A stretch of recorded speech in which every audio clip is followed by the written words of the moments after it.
Hello everyone and welcome. Sit back, relax, and make a cup of tea or whatever you like to drink and get ready for new stories from Yellow Cat. Send your own favorite stories in the comments below and maybe they'll be in our new video. So subscribe to the channel if you're not subscribed yet. Let's get started. What is the worst act of tiny payback you've seen or been a part of at work? Used to work with people who were tech illiterate, and one woman talked on her personal cell all day while me and a coworker on her time did all the work. We talked to all of the bosses, etc., and nothing was gonna happen. She was in the in crowd. So one day, I turned off her middle monitor, we used 3, just so it'd be blank and that'd show her. 11-hour days are rough with someone who could help, but was too lazy. I wanted a petty victory. The next day, I S you not, 4 people were at her desk trying to get it to work. She started an hour before me. I chuckled and took my seat and got to work because it needed to get done by lunch.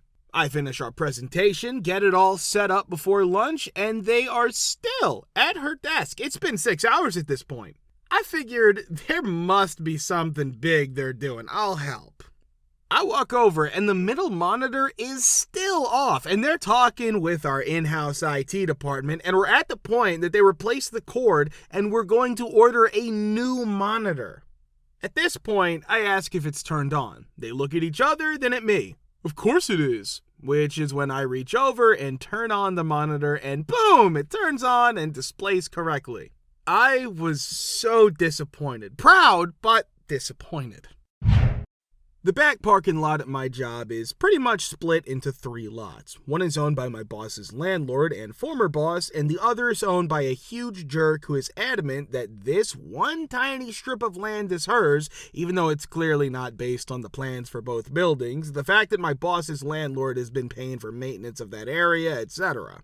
She pretty much blocked our entry to her side without warning, which made deliveries impossible since we'd been using that parking lot for over 10 years. She also did a bunch of other small, annoying things to annoy us. As an example, she threw a coffee at my car because it was parked on her side. She's also come in and told us all to move our cars, even if they were on the bakery's property, because she can't get to something, which is also nonsense, and she put up warning tape to try and stop people from using that parking lot. She also told people in town that she was glad she made everyone in that parking lot mad.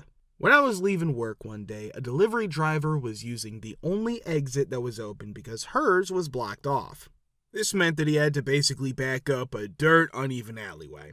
I didn't want to have to wait 20 minutes to leave because of that jerk, so I asked the delivery driver if he could just take down the tape so he could use that side. He said yes, so I got back in my car and drove right through it. She was standing just out of sight from where I was coming from, and I had no idea she saw everything.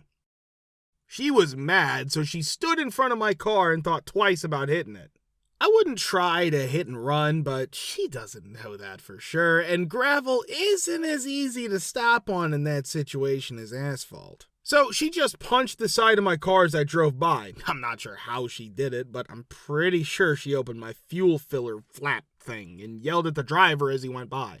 She was joking, I was getting gas before I drove home anyway, and it felt great to break through that tape and see her red-faced and angry.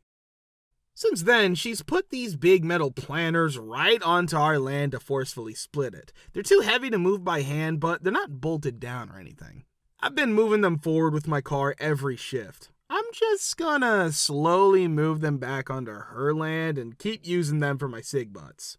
The funny thing is, well, I don't think she actually realizes that the person who was contracted to make the planters is my boss's brother. Even if she gets them bolted in, I somehow feel he'll make sure it's not too difficult to unbolt them again if need be. As a consulting engineer, we get paid by the hour in my profession. It works like a lawyer's time billing system. I've been working on several significant projects, and I try my best to keep track of my hours and ensure that they're accurate. But I hate this one employer of mine. He micromanages the personnel all the time, provides them with little to no instruction, and then blames them when they eventually make a mistake as a result of his bad management skills. He doesn't read anything we send him, and he becomes kind of panicked and starts asking people to stop what they're doing to take care of his small emergency whenever he receives a call or email from a client. Once, I had to give up everything to assist him in turning a page in an Adobe PDF. He asks me to appear early every day to work on this large project we're working on together before he does. And after he's done, he wants me to exit the office. About half of the weekends that I grudgingly come over are spent working for him. The majority of this time is spent redoing work that we have previously completed, but he made a mistake since he neglected to read the instructions provided by the client. We have been working on this project in this manner since June, and it's still ongoing. How do I get my revenge? Basic. I charge half an hour for whatever task I undertake for him. That little PDF rotation feature? Yes, I went to his office and rotated a PDF for him in 2 minutes, but I charged 30. And on these incredibly long days that I work more than 10 hours a day, yes, I bill for 10.5 hours. I keep putting off working on this project for brief periods of time. I do all of this for him alone. Fortunately for me, he rarely looks at the time we bill for any of his jobs. What is the outcome of this? We don't get overtime compensation from my employer. If we have to work long weeks, they do offer us staff engineers comp time, which is essentially extra time off for more over 40 hours invoiced weekly. As an associate, my supervisor is not eligible for comp time. He's forced to work long hours on his own schedule on all of his wretched weekends without receiving any additional compensation. I've accrued 5 weeks worth of paid time off in the meanwhile, and I want to use it all up within the next year. Yes, this is in addition to the 4 weeks of vacation time I have set aside. Nothing at all can be done by my employer to prevent me from taking 9 weeks off next year if I so choose. Reddit. Tell me about a bad experience you had with an HOA. It's not precisely HOA, but I'm quite convinced my own grandparents were the bad guys in this situation. They battled valiantly to prevent their neighbor from erecting a fence along their boundary. This is upstate New York as well, and the property was large and old with plenty of beautiful flora and large trees. The fence they ultimately acquired was rather lovely, a stockade style that worked well with the natural elements that were already dividing the two lots. After that, they desired a pool. The neighbors and my grandparents were almost the same age. This wasn't going to be a topless pool, a Sodom in Las Vegas. My grandparents again lost their battle, and the neighbors put in a beautiful pool. The fight was vicious, and while my parents argued the eyesore of the fence and the noise pollution having a pool would cause, they failed to see their practically dilapidated garage and enormous RV, old Southwind slept 6 bathroom, shower, full kitchen deal, were probably a massive eyesore to them. My grandfather also used to sit in the gazebo and blast Rush Limbaugh every day when it was nice enough to be outside. The neighbors also had a grandson who came to visit for summers, same age as us, and hung out with our neighborhood kid pack, who got invited over swimming all the time. We were not to mix with our lowbrow neighbors, so we watched from the other side of the fence. We moved into our first condo building as renters. When the girlfriend pulls her U-Haul out of this tight alley to leave, the garage door starts to close on her. The door was broken, and the horny HOA told her she should have flipped a light switch looking thing in the garage room so it wouldn't shut itself. Like, how the F did we know that? It also had sensors, but I don't think they work. So we asked our landlord for the invoice because we've been informed we owe it all.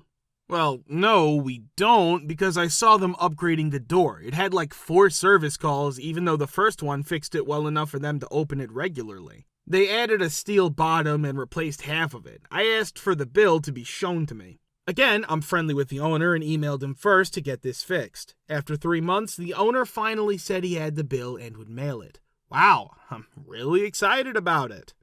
After a month of certified mail nonsense, I get a letter from my owner saying I owe $1,400 and need to pay within 30 days to avoid late fees. The letter doesn't say what was fixed though. Like, dude, why didn't you just email me first? I had to go out of my way to call the post office several times because the mail driver didn't care about giving me back my mail or following my signed permission.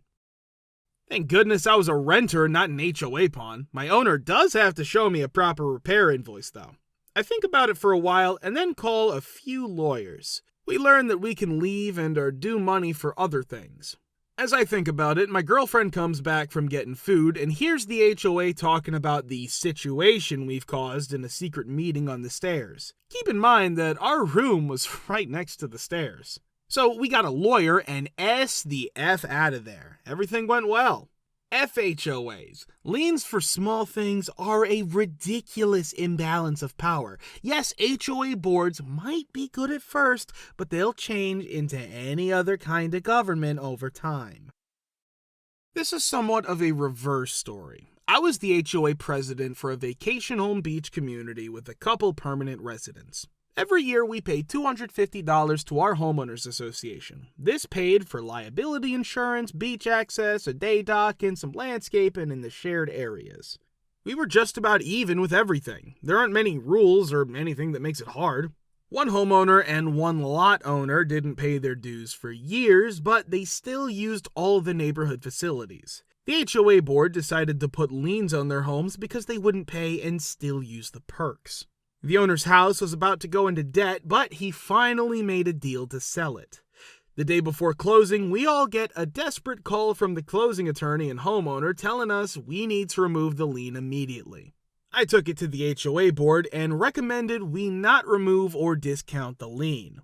We got all of the money owed to the HOA. Exact same thing happened with the lot owner. I work for an HOA at an active adult community right now. It's only for people 55 and up. After reading all the scary stories in this thread, I'm glad that our rules are pretty fair, at least when it comes to HOAs. Most of the board has been there for 9 years or more, mostly because there are more working people in the neighborhood now than there were a few years ago.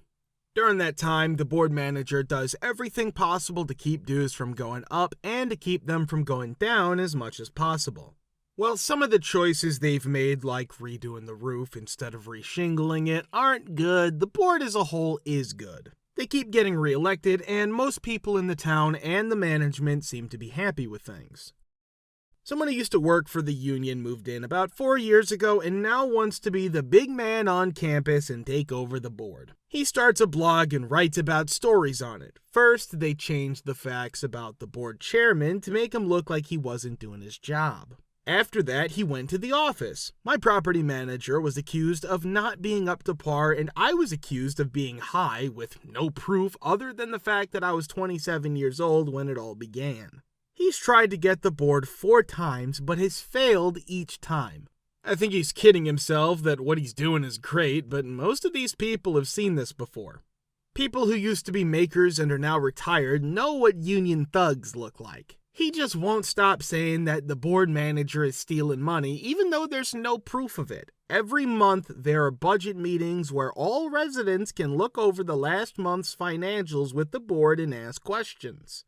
The locals are only not allowed to see the names of people who are behind on their payments. There is no way that money could disappear without being found. Still, this guy is ranting. Our group's lawyer said that unless he says our names, nothing can be done. Meanwhile, there's posts speculating about the property administrator, me, I'm the only one, being on prohibited substances because occasionally I'm late to work. Apparently night school translates to prohibited substances. So, when my parents moved us into the house that I grew up in, there were 3 families living in the neighborhood. After 5 years, there were 30. Around that time, flyers about the new HOA were being put in people's mailboxes. They would read them, laugh, and then throw them away. All the while, the threat got worse and worse until one Saturday, while my dad was mowing the lawn, 3 guys came up the street and stood in the middle of the yard waiting for my dad to turn off the mower. I was push mowing the hard-to-get spot, so I also turned off my mower and went to my dad. They made a list of all the rules that my parents were in violation of. My dad told them flat out that he wasn't a member of the HOA. They threatened to lien against the house if my dad didn't take down the shed in the backyard, get rid of the pool, get rid of the clothesline and fruit trees, and cut down the veggie garden. My dad laughed directly in their faces, said, "When you pay my mortgage, you can tell me what I can't and can't do in my effing yard. Oh, and go F yourself." Never heard from them again. Not a single HOA has ever appeared in our neighborhood. Thank God. Thank you for subscribing, the likes, and comments. We're very happy to see you all in the comments too. Thanks for your support.